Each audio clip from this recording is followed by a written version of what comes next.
सोलापूर जिल्ह्यात सध्या भीमा नदीकाठी शेतीपंपाचा वीज पुरवठा फक्त 2 तास केला आहे आणि इतर शेतीपंपांसाठी 6 तास वीज पुरवठा केलेला आहे। सध्या उन्हाळ्यात शेतकऱ्यांनी तळहाताच्या फोडाप्रमाणे जपलेली पिकं आता पावसाळ्याच्या तोंडावर विजेअभावी करपू लागली आहेत। भीमा नदीकाठच्या शेतकऱ्यांना 2 तास वीज पुरवठा करण्याचा आदेश काढलेला आहे, तो तात्काळ रद्द करून भीमा नदीकाठच्या शेतकऱ्यांना किमान 8 तास वीज पुरवठा करावा। यासह सोलापूर जिल्ह्यातील विहीर, बोरवेल, शेततळं आणि शेतीसाठी असणारे सर्वच कृषी पंपांचा वीज पुरवठा पूर्ण क्षमतेनं सलग 10 तास करावा। उजनी धरणातून शेतीसाठी कॅनॉल आणि भीमा नदीत आणखी एक पाणी पाळी सोडावी। सोलापूर जिल्ह्यातील थकीत ऊस बिलं तात्काळ जमा करावीत। भीमा नदीवर ठिकठिकाणी अत्याधुनिक बॅरेजेस बंधारे उभे करावेत। ऊस बिलं जमा न करता संपूर्ण ऊस बिलं दिली अशी खोटी माहिती देणाऱ्या साखर कारखान्यांवर आणि त्यांचं चुकीचं ऑडिट करणाऱ्या लेखापरीक्षकावर गुन्हे दाखल करावेत। महापुरामुळे नदीकाठच्या खरडून गेलेल्या जमिनीची नुकसान भरपाई तात्काळ मिळावी, अशा विविध मागण्यांसाठी स्वाभिमानी शेतकरी संघटनेचे नेते राजू शेट्टी यांच्या उपस्थितीत 4 हुतात्मा पुतळ्यापासून जिल्हा परिषद कार्यालयावर मोर्चा काढण्यात आला। एकच गट्टी पाणी आमच्या हक्काचं, वीज आमच्या हक्काची, नदीकाठच्या शेतकऱ्यांना पशुपंपासाठी सलग 8 तास लाईट, त्यांची संपूर्ण थकीत ऊस बिले, ऊस आमच्या हक्काचा,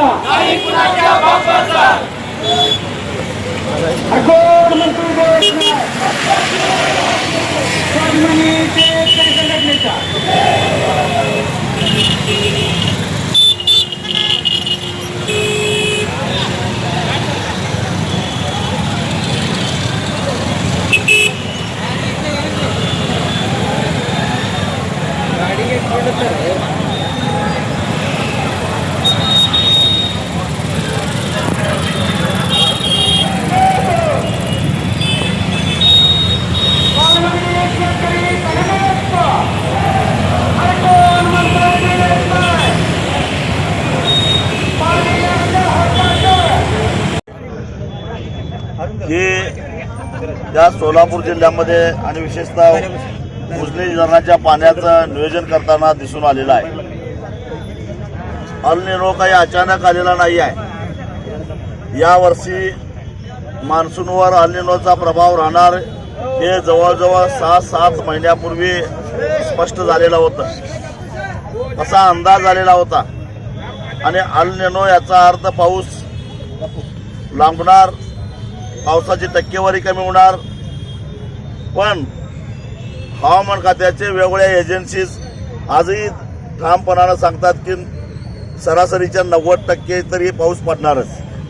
म्हणजे याचा अर्थ पाऊस मागे पुढे होऊ शकेल, परंतु पडणारा पाऊस हा 10%च कमी पडणार आहे। म्हणजे यावर्षी पुन्हा आणि उजनीमध्ये पाणी येणार आहे।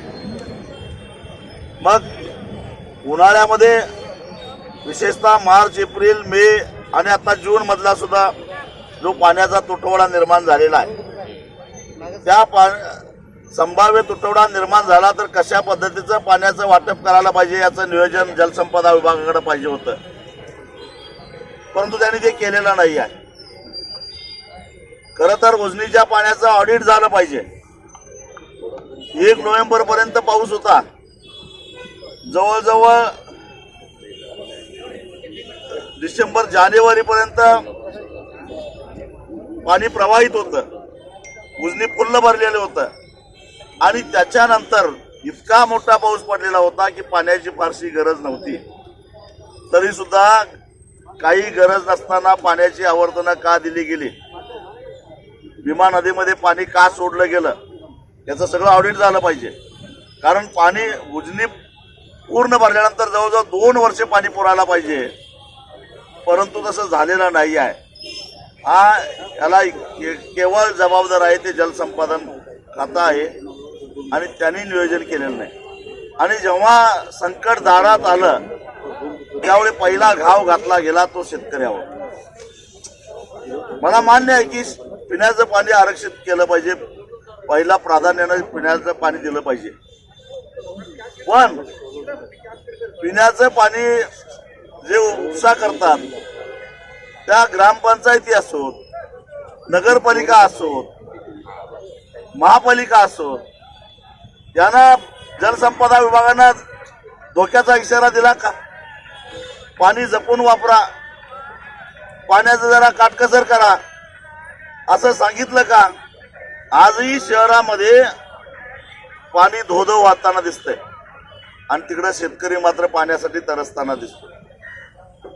टंचाईचा फटका एकट्या शेतकऱ्यालाच का? सगळ्यांनी थोडं थोडं वाटून घेतलं असतं तर निश्चितच या संकटावर मात करता आलं असतं. औद्योगिक क्षेत्राला जाणाऱ्या पाण्यावर काय काटकसर केली या प्रश्नाचं उत्तर मिळालं पाहिजे.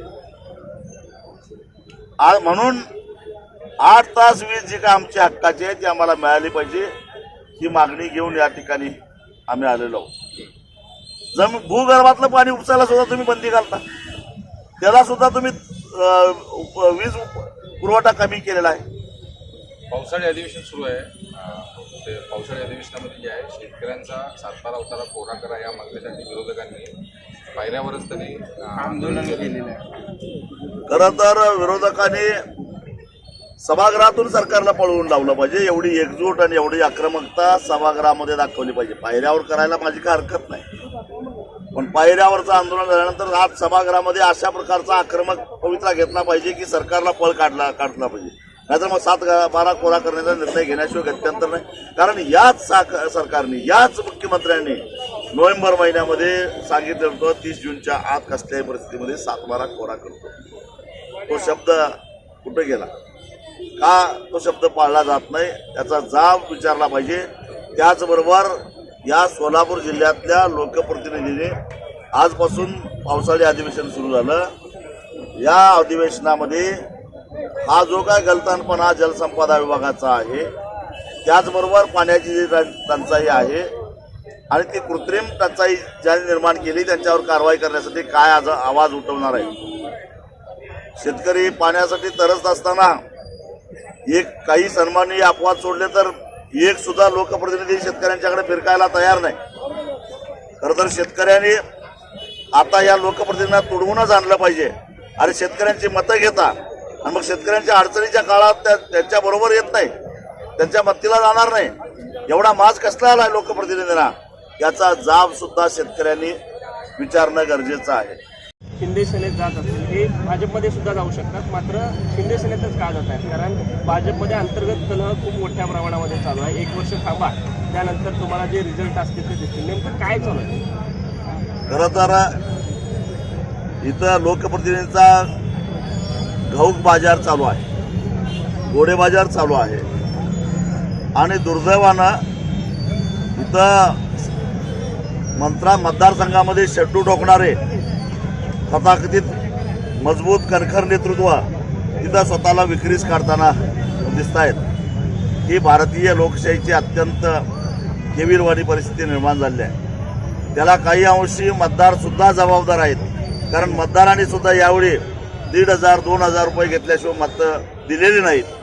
आणि जर लोकच विकाऊ असतील तर त्यांनी निवडून दिलेले लोकप्रतिनिधी हे निश्चितच विकाऊ निघणार हे आधीच बाबासाहेब आंबेडकरांनी सांगितलेलं होतं, हे लक्षात ठेवा. भाजपमध्ये अंतर्गत कलह सुरू आहे. भाजप हा पक्ष नाही, हे एक टोळकं झालेलं आहे आणि काही करून सत्ता ताब्यात ठेवा यासाठी जे काही करायला लागेल ते कमरेचं काढून डोक्याला गुंडाळा, पण सत्तेत राहा या प्रवृत्तीचं एक टोळकं भाजपमध्ये तयार झालेलं आहे. आज महायुतीचं विधान परिषदेचा निकाल लागलेला आहे. महायुतीचे अनेक उमेदवार निवडून आलेले आहेत. ते जल्लोष साजरा केला जातो. मी आत्ताच सांगितलं की या ज्या विधान परिषदेच्या निवडणुका झाल्या त्याला मतदान करणारे सुद्धा मतदार ही काही सामान्य मतदार नव्हते, ते लोकप्रतिनिधीच होते, नगरसेवक असतील किंवा जिल्हा परिषद सदस्य असतील. घोडे बाजार घाऊक चालू आहे आणि घोडे बाजारामध्ये घोडा विकत घेण्या एवढा अमाप पैसा जर का भाजपकडे असेल तर एकतर्फी निवडणूक झाली तर आश्चर्य वाटायचं काही कारण नाही.